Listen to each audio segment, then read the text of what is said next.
I was wearing the wrong foundation shade for years, and no one told me. Thanks, guys. Then I discovered Il Makiage, the bold new beauty brand using AI to shade match. Their best-selling Woke Up Like This foundation has 50,000 five-star reviews and is a total game changer for my glow-up. Plus, it's cruelty-free. You can even try before you buy at home for 14 days, risk-free. Take the quiz and get your shade of flawless at ilmakiage.com/quiz. That's ILMAKIAGE.com/quiz.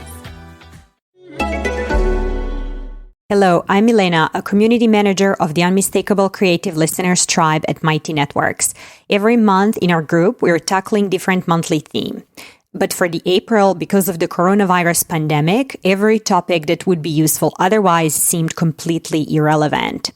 Therefore, Srini and I decided to devote the whole month to surviving and maybe even thriving during the pandemic. We decided to title the theme Self-Reinstallation, which is essentially self-isolation with a twist. During April, we will feature old podcast episodes like this one that we think can be helpful to you. Also, in the group, we will talk about using ancient wisdom, creativity, learning, and thinking bigger thoughts to get on the other side of this crisis improved and inspired. Historically, we have always survived crisis in tribes and communities, so right now you're better off not struggling alone. If all of this sounds interesting and useful, we really hope you'll join us in more than 1,000 amazing creatives we already have in the tribe. To learn more and join for free today, go to unmistakablecreative.com/tribe. I hope to see you there. I'm Srini Rao, and this is the Unmistakable Creative Podcast, where you get a window into the stories and insights of the most innovative and creative minds who've started movements, built thriving businesses, written best-selling books, and created insanely interesting art. For more, check out our 500-episode archive at unmistakablecreative.com. Hey, it's Srini. So I just want to tell you how much I appreciate the fact that you're listening to the show. And if you found the podcast fascinating, instructive, inspiring, or maybe even heartwarming, if there's one person you could think of who would appreciate our show, a friend or a family member, take a moment and share the show with them, because good ideas are meant to be shared. Yancey, welcome to the Unmistakable Creative. Thanks so much for taking the time to join us. Thanks for having me. Yeah, it is my pleasure to have you here. So I actually came across your work by way of your publicist who sent me your book. I know you're the co-founder of Kickstarter, which we will talk about. But when I picked up This Could Be Our Future, I thought, wow, this is one of these books that I couldn't put down. It was... I loved the idealism. I loved the optimism. And then I also had moments of doubt, like, is this possible? All of which we will get into. But before we get into that, I want to ask you what I think is a very relevant question to frame this. And that is, what is the earliest memory that you have, or earliest imprint you remember growing up about money that you got from your parents? Yeah, I mean, earliest, hard to say, but, you know, I grew up lower middle class. My father, my parents divorced when I was 3, but my dad was a traveling waterbed salesman. And my mom was a secretary at a local college at a school nearby. And I was aware of like money being an issue. It wasn't like going hungry or anything like that, but we definitely lived a very modest life. And I was always very aware that money was a real limitation and that wasn't hidden from me. And so, you know, I would say I've largely felt kind of fearful of money. You know, generally whenever money would come up, I can't recall it ever being in a positive context. You know, it was always one of fear and of lacking. And that really colored my experience through high school, through college. You know, I moved to New York after college and became a music critic. You know, which also that did not change my financial standing in any way. But you know, I remember when I was maybe I was close to 30 was the first time I made like more than $50,000 in a year. And so I think of money as being a struggle and really not something that I was ever particularly adept at, because I had more of a fear of it than like wanting to go towards it. But I remember when I first made over 50 grand and first felt like some level of solidity for the first time. And it was, oh my goodness, it was night and day. You know, it made a huge difference. But there was a part of me that was all, I just assumed that this was temporary and that I would fall back to where I'd been. And I think I really only stopped assuming that would be the case, maybe in the last 5 or 6 years of my life. What changed? How did you stop assuming that would be the case? Because I can relate. I'm absolutely in that exact same situation. I just did, finished writing 2 books with a publisher. And in my mind, I'm like, wow, am I ever going to get back to that same sort of level of, status again in terms of accomplishment? And at the same time, I'm kind of like, okay, I know that there's this emptiness that comes with accomplishment, which we'll talk about because I know you wrote about life goals and I want to definitely talk about that. But what changed? Like, how did that change? Was it just because of the success of Kickstarter, or did something shift internally? Yeah, I think, one is, I think in so many ways, and what you look for in love and what makes you comfortable, like, childhood sets it just creates an imprint that you then consider normal, right? So normal to me up until, for the first 30 years of my life was of like struggle and looking at your bank account. You have to like really swallow hard and be prepared before you look. And, so probably it was like having 5 or 6 years of not having that experience. Kickstarter, we, didn't guide it towards a personal financial outcome. Like, we didn't create the company to sell it or to try to cash out for ourselves. And in fact, as the co-founders of the company, we were all very clear that we didn't want to do that we didn't see that as being success. And that was not something that we were eager for. So definitely Kickstarter provided a level of security, and by creating something that had real meaning in the world that also like is a business, just I think allowed me to feel like I have like there's finally a foundation here. There's a foundation here after my family. Yeah. And then probably even having my own family, getting married, having a child, that also made me like we're very budget conscious. We have a weekly budget and like really like working with that kind of discipline.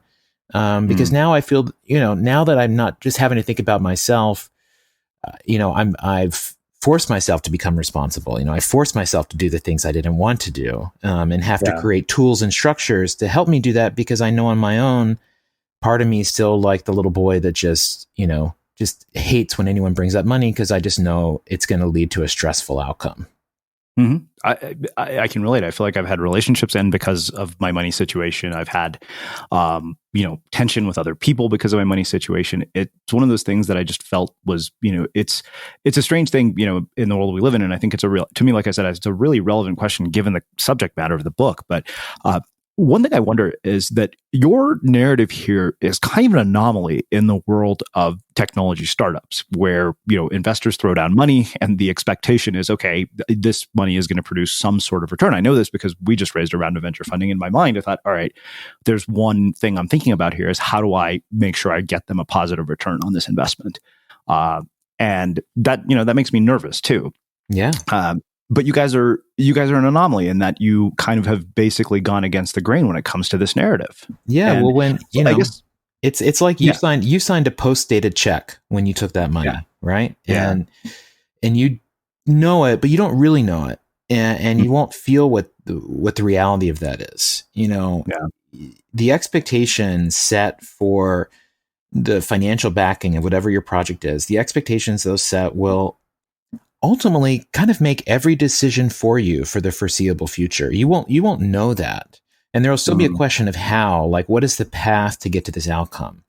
Yeah. But it essentially puts you in a place of you must prioritize growth and margins and profit margins. Yeah. And you're free to play around to do all your cute things. You're free to virtue signal on the internet all you want to. But in the end, what matters is your growth rates and your margins. And, so that's how institutional money thinks, because it's simply looking at the rate of return. I think it was, of the co-founders, it was Perry Chen who first had the idea for Kickstarter. And I think he was the one that had just like the greatest personal suspicion of what kind of requirements, what strings would come with money. Yeah.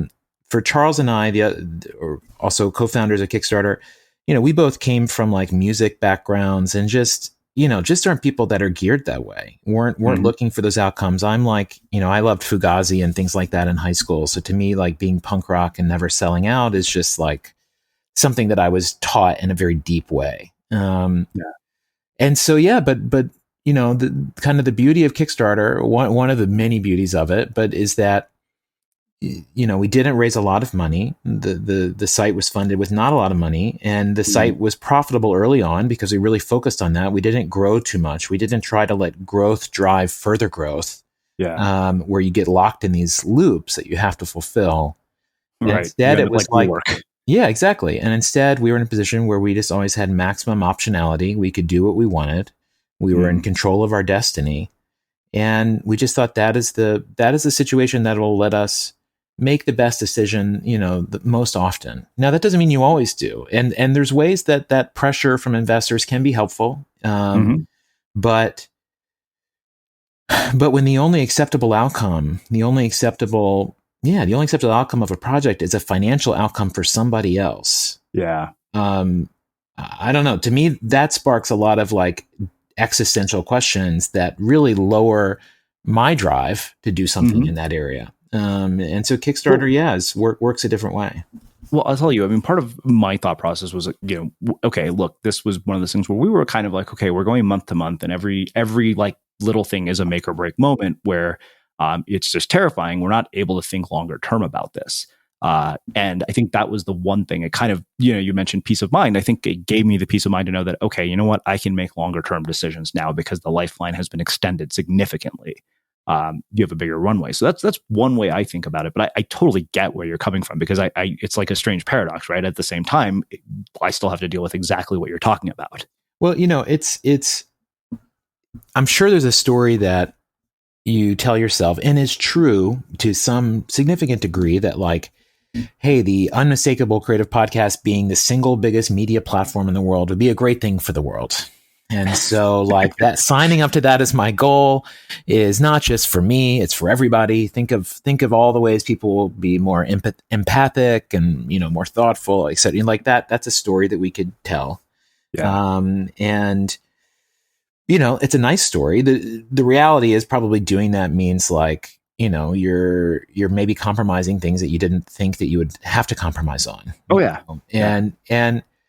But there is the case for some businesses where that is true, so like Kickstarter, it's like helping creative projects get out into the world. We didn't want to help charitable projects. We thought that should be a different site, and it did end up being a different site, GoFundMe. And we wanted to create a certain vibe in a certain space. And so that necessitates a lot of like kind of indie rock choices about how you build your business. But, I'm advising a startup now called Project Wren, WREN. That's like a monthly subscription carbon offsetting service. You put in your carbon calculator, you then I pay $40 a month to plant and protect trees in Ethiopia and Brazil. And so that's a business that I love working with them. They're amazing entrepreneurs. But I'm like, I will tell you how to do certain things, but ultimately, like, your job is to be as big as possible. Like like Kickstarter's goal of like, let's be as meaningful as possible to the right number of people is right for that product. But something like a carbon offsetting subscription service, I'm like, you need to be as mass as possible. I don't know that there's any other way to think about success. Yeah, well, so and everyone thinks they're that special case. I think few things actually are, but that is the story we tell ourselves.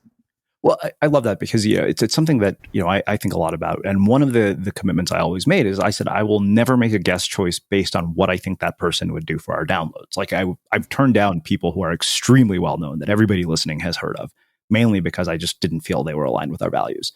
And that to me that's served us well. In fact, some of the most unknown people often end up being our most provocative and interesting guests. But we've done that at the cost of metrics at times. Yeah. Yeah, I mean, I think that's the right you want to have, and that's something that just gets more complicated over time. The size of the organization changes, and what's funny is even when like the DNA of a company is set a certain way, the founders, like even in Kickstarter, the founders see it a certain way. How the staff or members of the team may feel may be completely different, and so actually sometimes you get pushed by people internally saying, hey, why don't we try to grow more? Why don't we try launching this product that I think will really like move the numbers? And someone will have a great argument. And then it's hard when the response is, yeah, but that's, if we think about where we ultimately want to end up, I don't think it's there, right? Yeah. Like, is that a path towards our ultimate destination?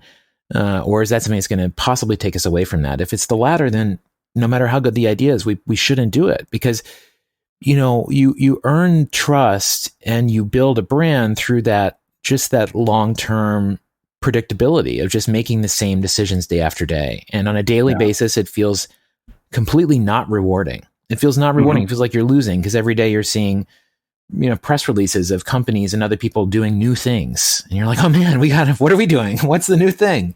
And you feel this pressure.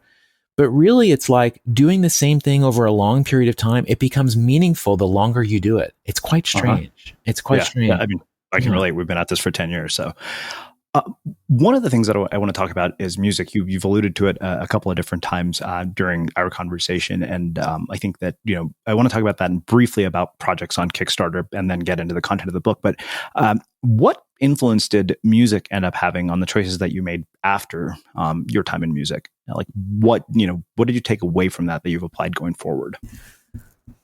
Well, yeah, I spent like 10 years or so as a music journalist. I'd started a little record label at a place I worked. That was what I was most passionate about. Still is one of my probably 3 or 4 biggest passions. That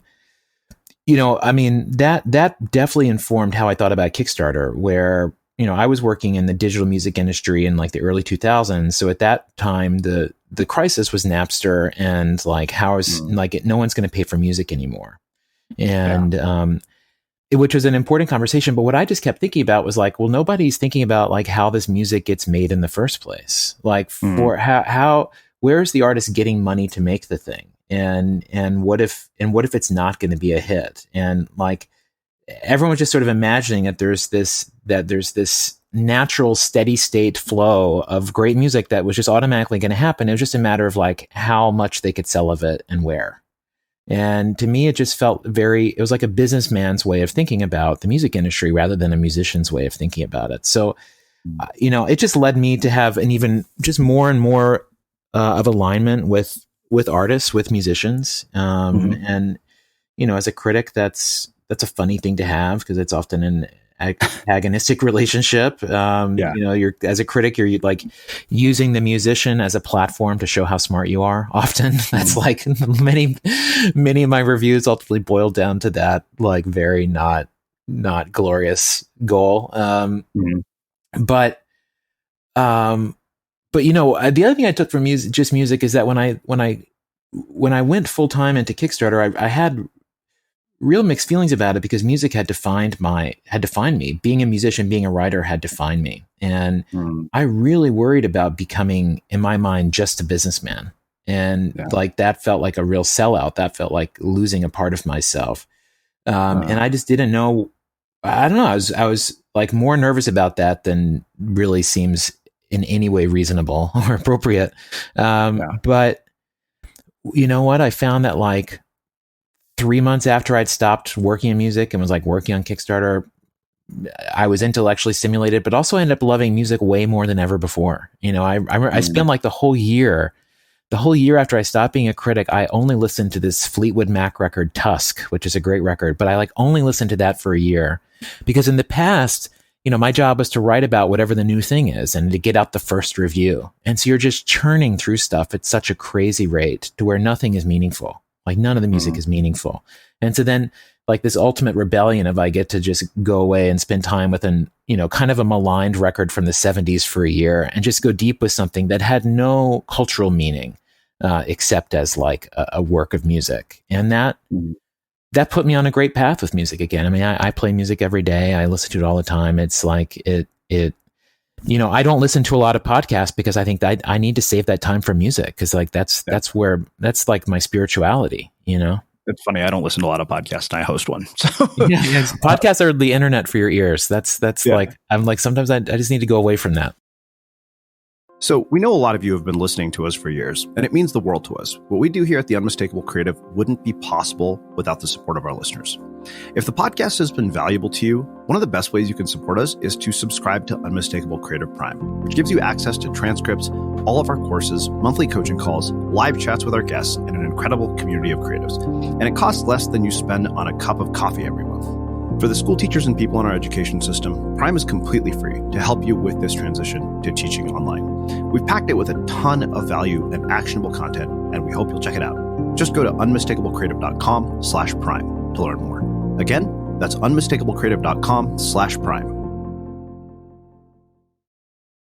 So let's talk briefly about the people who launch projects on Kickstarter, because I think often about some of the things that Seth Godin has said about Kickstarter. You know, he as well, you probably heard him say this. He said it should really be called Kick Finisher, because I think that there's a sort of delusion in my mind that people think that the success of their projects on Kickstarter is based on, attention from strangers on the internet.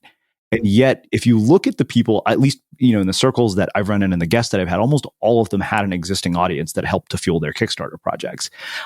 So I wonder, as the co-founder, what do you have to say about that? Yeah, I mean, if the Kickstarter project is your first step in something, I think that's an issue. It's a conversion of loyalty, trust, and love into fuel for the next project. And if you haven't earned a lot of that trust, loyalty, or love, it's going to be harder. But of course, we all want to believe. We just all want to believe our biggest dreams. I mean, who can help it? It's like we look. I look at tweets on Twitter that have thousands of retweets, and I'm like, all right, how do I do one of those? How do I do one of those? And then you look, and the person has 60,000 followers, and you're like, okay, so I have to do that first, okay? But there's this. You're just like, how do I? I'm smart. I have good ideas. Why can't I do that? And so it's a human trait. I think that the process, like the UI, the messaging, the sort of the instructions you're giving and building a project, try to prepare you for this. Try to give you a sense of what's ahead of you. And it's not easy. So there is just a natural filter that happens. Yeah. But, there's some significant portion, somewhere between 10 and 20% of projects that don't end up getting a single backer. And it's because people are doing it with this reason, right? They're just like, well, if I put it there, something good's going to happen, right? And sometimes that does happen, but those who count on it, it's sorry about that. So I look at that and obviously Patreon kind of, I think, was a follow-up to you guys in terms of supporting artists, but I look at Patreon and I look at the internet in general, and I think that the internet literally mirrors America. Like, you've got sort of the 1% and everybody else when it comes to creative projects on the internet. Like, a small swath of companies get the bulk of the traffic on the internet. A small group of creators get the bulk of supporters. A small group of authors cause the bulk of book sales. And so, I think that, you open the book, and I think this actually makes a perfect segue by saying execution is a critical gap between idea and reality, but it's not the only one. Another is belief. For ideas to matter, people have to believe in them. There's only so much an idea can do on its own. Ideas need supporters, carriers, and executors to become real. And I think that there's no shortage of people who believe in their own ideas. The question is, how do you bridge the gap between people who believe in their own ideas and getting other people to believe in them? Yeah. I mean, and that's kind of one of the ultimate competitions at this moment in time. Yeah. And a lot of that is the container you express it in, dictates a lot of that. It was clear to me that the only way to share the things I was thinking about would be in a book. And, a book felt like, it's like the minimum viable real thought, like anything what has any article ever meant to me? Sure, there are some philosophical essays that have meant a lot to me, but there's just, I think, for an idea to really earn its way into your thinking, you need to live inside of it. You need to live with it. You need to breathe it in. And so I was very clear on the form that this would take. And I was, I spent a lot of time thinking about the outcome I desired from the book, and before I started writing it. And there were sort of two outcomes I thought about. One was that people would walk away, and people would walk away with a specific kind of feeling, a feeling like they were seeing the world in a different way than they'd seen it before. But like there was this emotional spark I wanted people to experience. And it's one that I write about in the book. It's a similar spark that I felt of just watching Kickstarter happen. Was initially terrifying to me because I couldn't believe that just something that, the three of us are working on that Perry had made up was just like suddenly working and people were just using it. And I was just waiting for like the person in charge to come give us our official paperwork to say we were approved to like change the world in this way. Yeah. And the fact that things were so wide open was really alarming to me. And then over time, it felt empowering. And so I'm trying to create a similar kind of journey, an emotional journey for people. And then, I was also really influenced by, there's this book by a writer named John Higgs, and the book is called The KLF, the Band Who Burned £1 Million. And the KLF were like I remember them. Yeah. So the KLF made Justified and Ancient. Yeah, exactly. They had some big early electronic hits in the late 80s, early 90s in the UK. And at the height of their fame, the two guys took out £1 million, almost all their money, took out £1 million from their bank account, went to a deserted Scottish island with a journalist who had a camcorder, and they burned it all. They burned £1 million. They burned it. It took like over an hour. They didn't tell anyone for multiple months. And then they began doing screenings in art galleries around the UK where they would screen this film of them burning like 20-pound note after 20-pound note over the course of an hour. First time anyone knew that they had done this, they would show this video and then they would ask the audience, why did we do this? And it was like a genuine question. And they became like the most vilified people in the world, as you can imagine. Because it's like, Elton John spending £1 million a year on flowers was productive, but then burning £1 million is like the most, the most offensive thing possible. So John Higgs writes this amazing book about this story. And what he ends up saying is that he believes that they were trying to communicate with something that Alan Moore called the idea space. And Alan Moore says that just as there's a physical world, there's a chemical world, there's a spiritual world, there's also an ideas world, a place where ideas natively live. And we imagine this idea space, we have an image of it as like thought bubbles above our heads, and that's kind of right. But what we don't realize is that the thought bubbles above our heads have doors, and that our ideas will leave our minds and they will interact with other minds in like the idea space and the boulevards and parks of the idea space. And that it's also possible for an idea to create itself in the idea space and then enter a human's mind. And that it doesn't originate inside our own brains, but actually comes from somewhere else, and then we become the carriers for it. And so John Higgs thinks that this choice of burning £1 million was the idea space speaking through the KLF, trying to express to them like what the ultimate sacrifice would be, what the ultimate statement would be, what would be the most meaningful thing to do, which was to burn all of their money. And that would produce some meaningful response. And I was really struck by this, how John Higgs writes about the idea space and the sense of how things work. And it felt very true to me. And so I was imagining my book as trying to speak to the idea space, trying to speak to like, imagining like Luke going into the Death Star and trying to find that deepest vulnerable point, that one spot where like the truth is still exposed. And how do I poke that point? And how do I put like a drop of red in that reservoir and shift how we think? And so that was a real image I had in my mind every day, putting a drop of red in the reservoir. And I wanted it to have an emotional response for people. So there was just like the shape, this color, this feeling that I could sense would matter. And that and because I could see it, it was my responsibility to try to execute it. And every day I was just trying to brush aside the dust and carve that out. Well, one of the things that you hit on over and over and over in the book, which I think for good reason based on the content, is this whole idea of financial maximization. You say, financial maximization says that in any decision, the rational choice is the one that makes the most money. This is the underlying why behind many of our choices.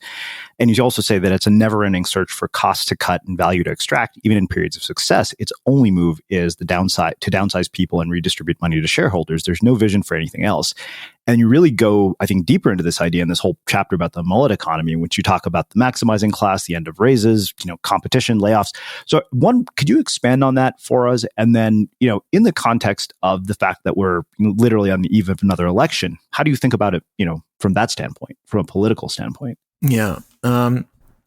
See, I write the theme of the first half of the book is this, as you said, financial maximization, the idea that the rational choice in every decision is whichever option makes the most money. And, I show how that has shaped our choices. And I one of the things I really want people to understand is that this hasn't always been there. That this is something that I contend really came to pass in the early 1970s. And one of the ways I give evidence of this is showing that from 1945 until 1973, the average American worker got a 90% raise, and it was the lowest paid workers who got the biggest raises.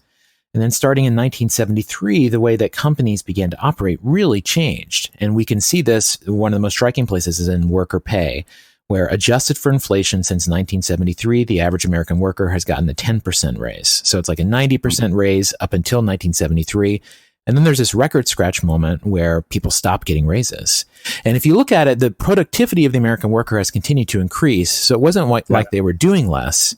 And this means that the high point for pay for productivity for the American worker was 73, the same year Pink Floyd's Dark Side of the Moon came out. But I talk about how the shape that's been created by this is what I call the mullet, where the mullet economy, where, the mullet is business in front, as the hairstyle is business in front, party in the back. And so where we've ended up is that for 90% of people, life is business in front with frozen wages, layoffs, and extreme job insecurity. And then it's the party in the back for the top 1%, where since the same time workers have gotten a 10% raise, the bosses have gotten 1,000% raise, and stock buybacks are just through the roof.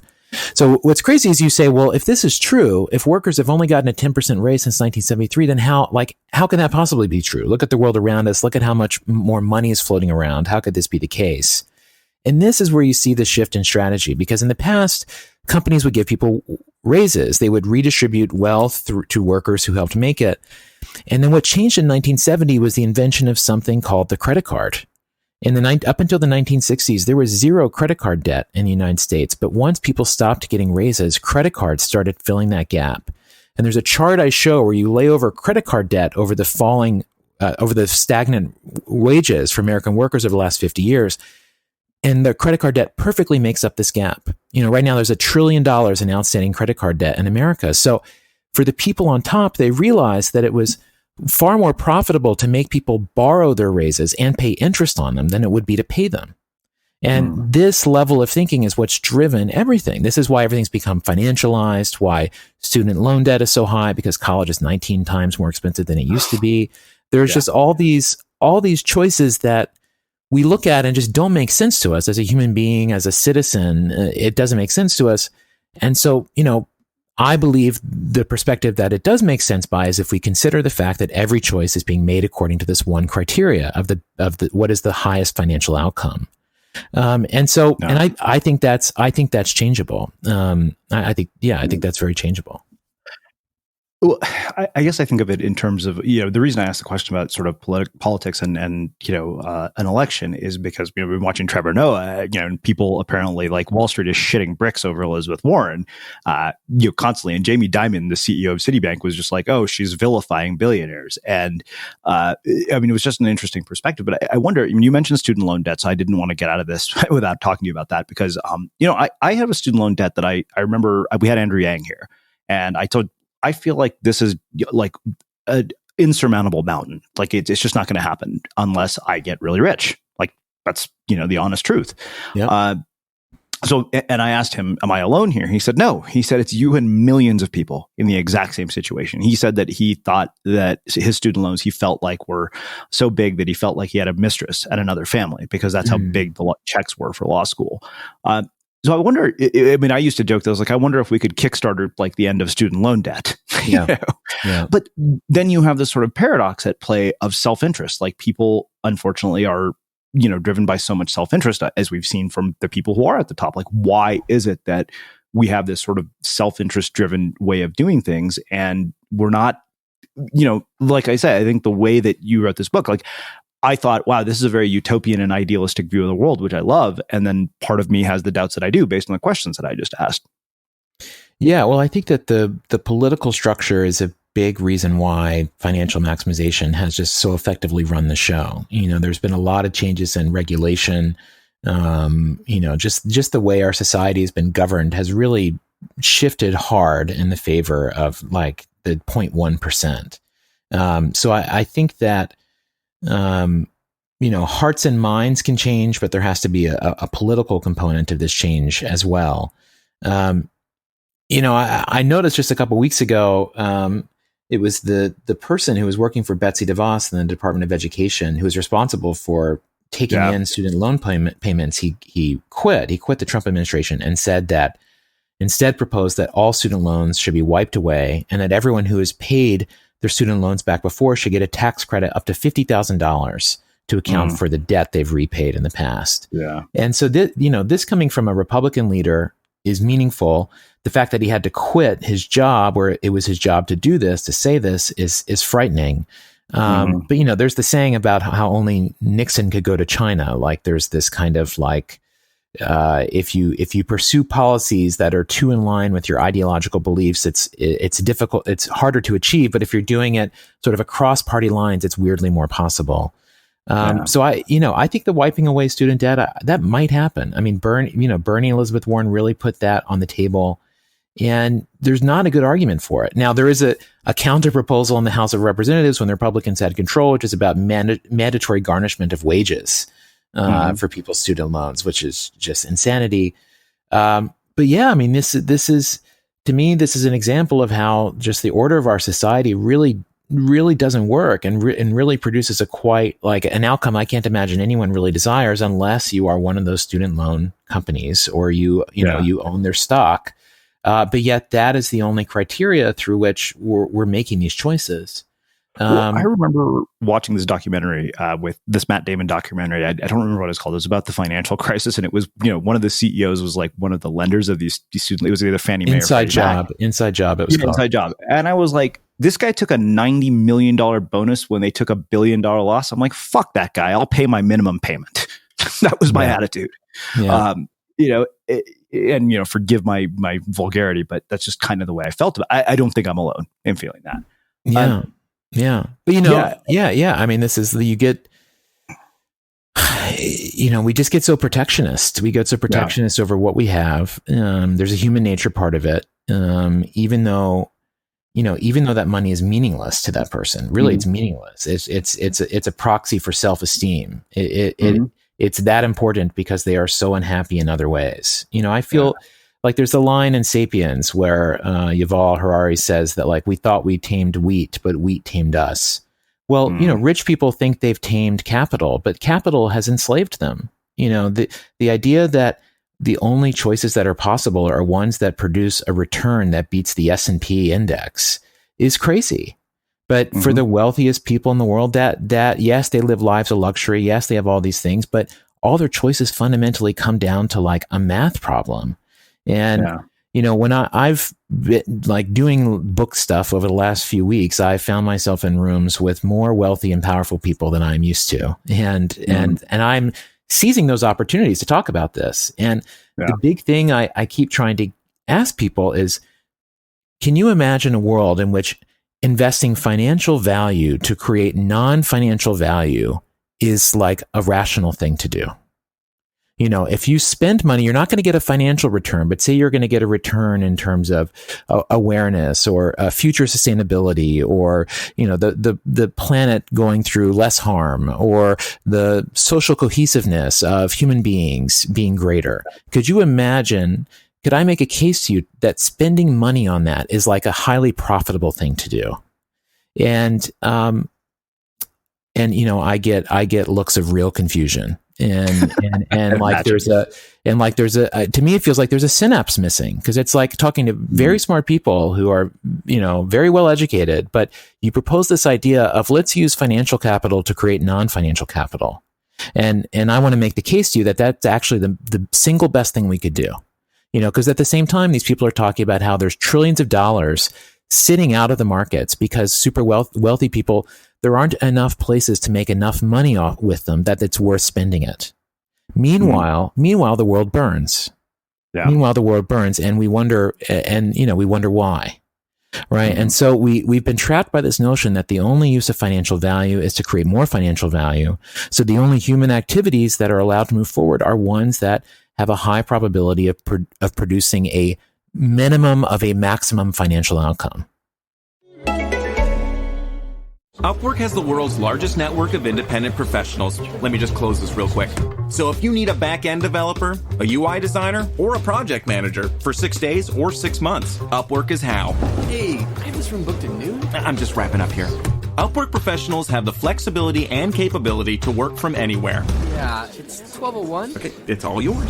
Which is nice if you're already low on conference rooms. Plus, they're proven, rated, and reviewed.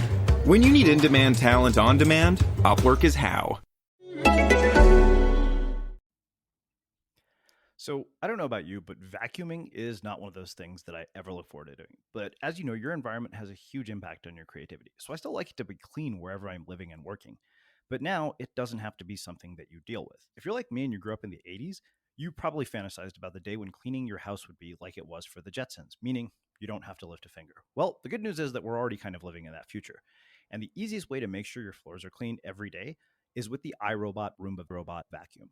It cleans up after itself. The Clean Base automatic dirt disposal takes convenience to a new level, automatically empties its own bin into an allergen lock bag that holds 60 days of debris and traps 99% of pollen, mold, and dust mites, so you can forget about vacuuming for months at a time. Let the Roomba clean for you instead. It learns your home, finds dirt, and empties itself on its own. It's got powerful cleaning performance made effortless. Remember, if it's not from iRobot, it's not a Roomba. To learn more, go to irobot.com/unmistakable. I think that, you talk about the trap, you have an entire chapter where you talk about life goals, role models, and, sort of being scared successful. And I think I loved, the study you quoted about the UCLA students where some exorbitant percentage of them wanted to be rich. And it's funny because you talk to like younger people, some ridiculous amount of them want to be famous because of social media. So, one thing you did say I think that's changed. I think that's changed, right? Because there was the I forget the rapper was the line that was so big, but like, they be making memes, I be making millions, so yeah. I think we've switched back from fame to wealth again, but yes. Yeah. So, one thing you say is when we base our idea of success on external motivators, we enter a race without a finish line. There's no winning, only the race. And, so it was so strange for me because I was taking my notes on your book this morning. And earlier this morning, I wrote, there's these 4 words that basically are the root of all of our suffering. And that's I'll be happy when. And, then I came across that line and I thought, like, who are we kidding? Every one of us has this sort of idealized version of who we are that only exists in the future when we have more money, when we have, the romantic partner, whatever it is. Do you feel that you've resolved that paradox in your life? Like, do you feel like there's still another goalpost? Because Ryan Holiday, was just here. He hit the New York Times bestseller as the latest book. It was the 8th book. But one of the things he said is like, no amount of accomplishment is going to make you feel as good as you think you are. Yeah. Yeah. I mean, I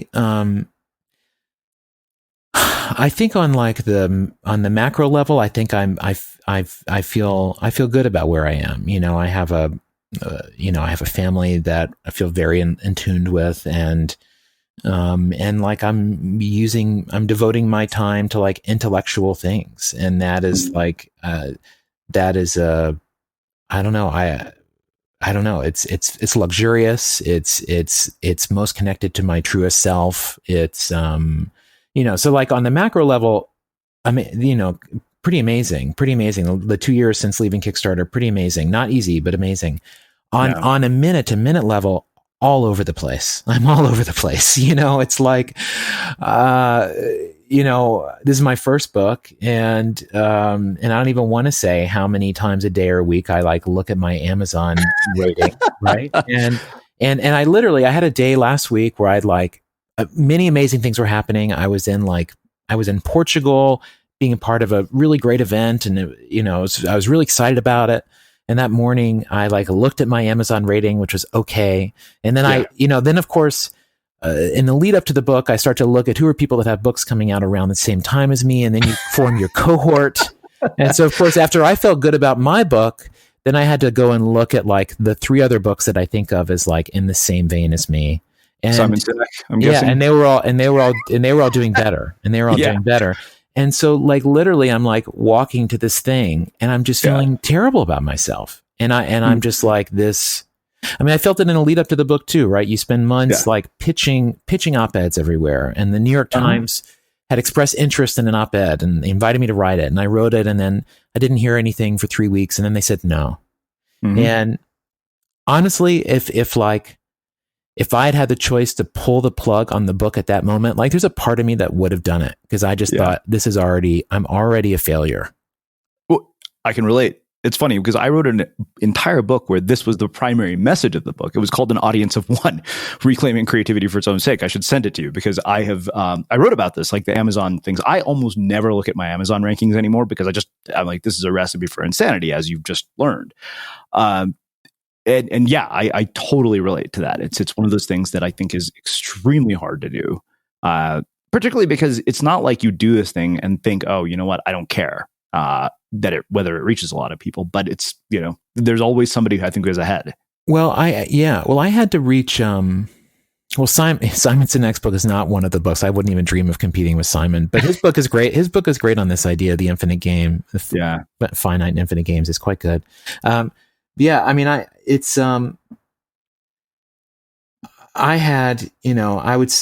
book came out 2.5 weeks ago. I would say the first 2 weeks were just nothing but like, ego notifications, ego notification disease. And I finally got home, a couple days ago and had a day of like, still having that sickness. And then, finally had a day where I connected with why I wrote the book. Which I wrote it in part for people to read it, but I also wrote it because I believe in these larger changes, and I feel the need to create an institution that's trying to do this. And, I was sort of like, okay, so now I just need to get back to my plan.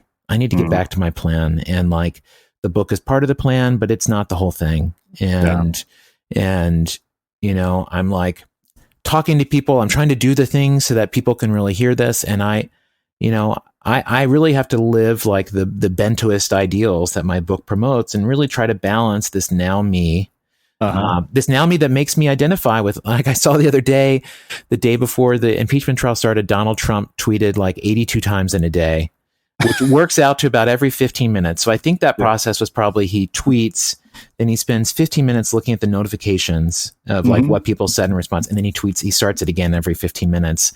Yeah. And I recognize that's what he's doing, because like I would love to do that, right? There's a part of you that's like, let me find my inner Gary V that just like no fear, no whatever, like look at me. I deserve it. Look at me. And like that is in me. Now when I allow that part of myself to speak, I like, if I don't instantly regret it, I regret it a couple hours later, but it's there. And so, but like, I have to balance that with the future me of knowing who I want to be, of knowing what's important. And I also need to balance it with like thinking about other human beings who probably don't just want to hear me shouting, look at me over and over all day. Like that's probably not cool for other folks. So I try to ground those feelings in a larger context of myself. And that lets me like love those things about myself, humor them, like not feel ashamed of them, be more like, oh, we really do need that, don't we? But like, it's okay. That doesn't mean you have to do it, but it's such a battle. Wow. Well, I mean, I think you kind of teed up the whole idea of bentoism, and you kind of introduced us to the sort of now me, now us, future me, and future us in what you just said. So let's talk about the idea of bentoism. What is it? And then, kind of go into bento values, which you defined as scarcity, autonomy, community, fairness, and tradition. Yeah. So I like, so I was sitting here at my desk, same place I'm sitting right now one day, and I just was like, I drew a hockey stick graph. I was trying to, during the book, while writing, I had 3 weeks that I would work on the computer, and then I would have 1 week off where I would do nothing on the computer, and I would just read and cut out a printout of what I'd written over the previous 3 weeks, or I would just draw. Like I would storyboard a chapter. I would just try to do different things just to like loosen my brain up. And so I happened to doodle a hockey stick graph, a chart where the line just goes up and to the right. And as I was looking at it, it occurred to me that the two axes of that graph actually like kept going. that the x-axis of a hockey stick graph of our self-interest, it goes from now all the way into the future. It extends farther out to the right. And the y-axis, measuring whatever it is we're trying to grow, whatever our self-interest actually is, it also keeps going. It keeps going from me, and then as it grows, it goes to us. Like I thought about the experience of being single versus having a family, or being a solo entrepreneur and then having employees, like how big those gaps are. And so I drew this like sort of bigger chart, and suddenly this hockey stick graph was just like a tiny slice of this bigger picture. And I sort of drew some lines on it to make it into 4 quadrants. And I thought, okay, so our self-interest isn't just this like one space, it's these other spaces, but like, what is this a chart of? And I wanted to try to describe it. So I wrote on the piece of paper, this is beyond near-term orientation. Like it was a way to see longer term. And as I looked at that phrase, I realized that was an acronym that said bento. And I thought, oh shit, this is a bento box. These are 4 compartments of a bento box. And just like 2 weeks before, my wife had shown me this book that had mentioned the bento box and talked about how the bento honors the Japanese dieting philosophy of hara-hachi-bu, which says the goal of a meal is to be 80% full. That way you're still hungry for tomorrow. So I thought, oh, bentoism, like a bento box for our values, for our self-interest, our choices. It's a way to not just maximize for right now. It's a way to be hungry for tomorrow. It's a way to really see our full self-interest. So in that bento, there is in the bottom left corner where the hockey stick graph is, that's our now me, what I want and need right now.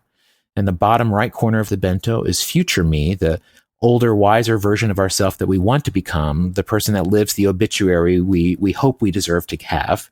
And the top left is now us, the people that we rely on, who rely on us, our friends, our families, our coworkers. And then the top right is future us, our children and everybody else's children too.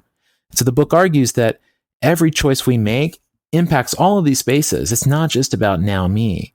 And all these spaces factor into all of our choices. However, because of our limited way of seeing our self-interest today, we see now me as rational, and we see everything else as kind of emotional and not as real. And so we struggle to make good decisions thinking about the future. We struggle to make good decisions thinking about other people because we have been conditioned to believe that those things are somehow less real than just our me selves. And so bentoism is a personal philosophy that I've been teaching in workshops and just sort of putting it in people's hands, helping people build their bentos, find their values, use it to make self-coherent choices. I talk a lot about being self-coherent. And then I think the longer term project of bentoism is to use this case that our self-interest is bigger than just now me, use that as a platform to define new rational values, basically to combine, to create values that will compete with financial value. So that when a CEO is facing a decision that will have a clear financial outcome and maybe will have what is today an unclear environmental outcome, what if that decision could be put in a place where both of those outcomes were the same level of clear and both run a sort of a rational playing field, level playing field? Whereas today, money is the rational choice and everything else is just this sort of feeling stuff that we really only act on in moments of crisis when we feel like we have to apologize. Yeah. And so what is the world where those things can be on the same playing field? How do we make future generations, how do we make it less difficult to make good choices?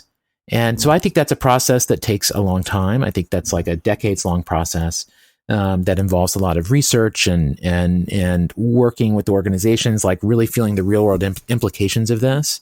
But I'm like deeply convinced that the shift in perspective that allows us to evolve and allows us to begin repairing the world is to expand how we see self-interest and expand how we see value, because that lets us apply the things that human beings are so good at, optimizing, growing, collaborating to create things, and allows us to direct that energy towards, collective goals, ones that are not just about growing our own wealth, which is basically we have all these amazing tools and we're using them for the lamest reason possible right now. And so can that be changed? Is that a pressure point that can be changed?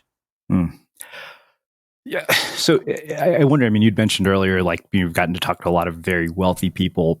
Are any of them even remotely open to this, or do they just see it as utopian, socialist, and crazy? Largely utopian, socialist, and crazy. But I had an interesting conversation the other day where I was talking to a group of people along these lines at a dinner table, and they pushed back on my theory. They said, our companies are not financially maximizing. We just are making good decisions that happen to produce big financial outcomes, but it's not that money is the only important thing. Like, that's really an exaggeration. And like the second this part of the conversation happens, a new person sits down to join, and he's the CEO of an outdoors company. And we start talking and learn that he's is a private equity guy who's running this company. He doesn't really use the products that the company makes, but he's been leading it for a while. Yeah. And so I posed this question to him: hey, can you imagine someone putting a rational argument in front of you that would say that the single most important thing you could do for the prosperity of your company 10 years from now is to invest heavily in R&D of sustainable products, changing your carbon emissions, because otherwise the pastime that you support might really disappear in 10 years. People might not be able to do that anymore at all. So could you imagine, someone making that case to you and you going, and you sort of operating on that, investing money to produce non-financial outcomes that will ultimately result in, a continued prosperity down the line. But the point is not a financial return. And again, it was like this broken synapse. And he kept saying, I see what you're trying to do here. And that's what he just kept saying over and over. And I kept trying to put this in different ways, and he just wouldn't connect. It wouldn't connect. And after this conversation stopped, I looked at the other people who had been arguing with me just a moment before, saying that my theory was not true. And I could see that they understood what I meant. And that, the notion of why can't we use money to grow things other than money? Suddenly that, they could see why that was actually maybe a pretty good question to ask. So, I think I can evolve how people think. I mean, generally the way I try to talk to people is I imagine I'm it's because what I would want, I crawl into someone's bubble with them. I lock eyes with them. I make sure that we both feel safe and comfortable. And then while we're locking eyes and talking, I'm very slowly shifting their bubble in another direction. And by the time we stop talking and we look around, we've both moved 5 yards. And so they're in a different place than they were before. And they didn't feel like their opinion was changing. They didn't, they're just sort of nodding along, agreeing with what this person was saying to them. But what they're surprised to find is that the impact of that has left them in a different place than they were before. Yeah. And so that happens because the negative emotions, the worries, the concerns, those are things we all share, and we try to quiet them. We try to justify them. We try to rationalize them, or we pretend like they have to be here. And, that ability to try to make the things that don't make sense, try to allow them to make sense, try to explain actually, every system works to produce the outcome it produces. It's just we're not being honest about it. And so, those conversations make me think that we're not really aware of what we're doing, and gaining that awareness is a surprising moment for people. I think the example of the NBA in Hong Kong is another case where we had believed that spreading economic value would mean the growth of American values. And suddenly we face this question of what does it mean if America's economic values and say a value like free speech are actually not aligned? What if those things are in conflict the way we're currently thinking about it? And how does that mean that we should order our value system? And so that's a level of confrontation that our society has not faced in a long time. And I think there are going to be more of those things. They will add up, and they will require the need for a new way of defining and thinking about value that will allow us to act with some coherence and to not feel like the world is just breaking. And so I think that moment is coming. And so I think the pessimistic, optimistic take would be that you need a crisis to produce change, to create a solution. And I root for soft crises. But we're in a place where almost half of Americans can't afford their bills every month. So it's more just a crisis that we've gotten used to, that we become comfortably numb to. But problems create solutions. Solutions don't create themselves on their own. Wow. This has been really, really amazing. I mean, to me, this is one of those things that like I have to probably play back 100 times just to kind of think through everything you've said. I mean, you've like I said, I think to me, the most eye-opening thing about the book was that it made you think. So I have one last question for you, which is how we finish all of our interviews with the Unmistakable Creative. What do you think it is that makes somebody or something unmistakable? I think it's, I think it comes down to like an unusual value set. It's like when someone has one thing, but also has another thing that you wouldn't totally associate. This is the most inane place to go, but it's just what came to mind. I'm not a regular watcher of the YouTube series Hot Ones, where people eat hot wings, but I watched the Shia LaBeouf one. I've always been a Shia LaBeouf fan, and I was just curious, like, what kind of guy is he? And he just had this amazing combination of like this, kind of gruff John Wayne hyper masculinity paired with like this true tenderness and I don't know, emotional maturity, to where it was just like just such an evolved man. And to me, it was like having this combination of values, being like a, hyper macho in some way, but also just the antithesis of that in another way. I think this is why we love The Rock so much. But I think, yeah, it's just when those combinations come together in a way that we weren't expecting. And the other thing I think that makes people unmistakable, and this is probably just the one it's often unexpected, is just true honesty. As a CEO, I write in the book about how you meet other CEOs and everyone's like, how are things going? And everyone's just saying, but you wouldn't believe how good it is. Like, even better. I'm doing even better than that guy's doing. And it's just like that level of conversation. And I used to participate in that. And at a certain point I stopped, and instead I would just be really honest. How's everything going today? Yeah, today's brutal, as all days are as a CEO. Like, it's a brutal day. And then you just see who's willing to be honest back with you. And, and people that are amazing. And those are connections you make. And then people who can't get there, just like, oh, that's tough. That's tough that you can't do that. I wish for you that in the next moment that you can be honest with somebody, because it's like way more rewarding. Yeah. Amazing. Well, I can't thank you enough for taking the time to join us and share your story and your wisdom and your insights with our listeners. Where can people find out more about you, your work, and the book? Yeah, the book is called This Could Be Our Future, a Manifesto for a More Generous World. I could be found online at ystrickler.com, ystrickler.com. And then for Bentoism, there's a site I love so much that I made with a friend called bentoism.org. And there you go through like an online workshop that teaches you how to build a bento, teaches you how to make self-coherent choices. And then you can also sign up to be notified of workshops and things like that, which I'm going to keep doing both face-to-face and like online. So if listeners are interested in getting more into bentoism, would love that. That would be awesome. Awesome. And for everybody listening, we'll wrap the show with that. Hey, did you know that every Sunday our community manager, Milena, sends out 10 key takeaways from episodes just like this one? Just text the word UC News to the number 44222 and reply with your email address to get them delivered right to your inbox. Again, that's UC News to the number 44222 and reply with your email to get these takeaways delivered right to your inbox.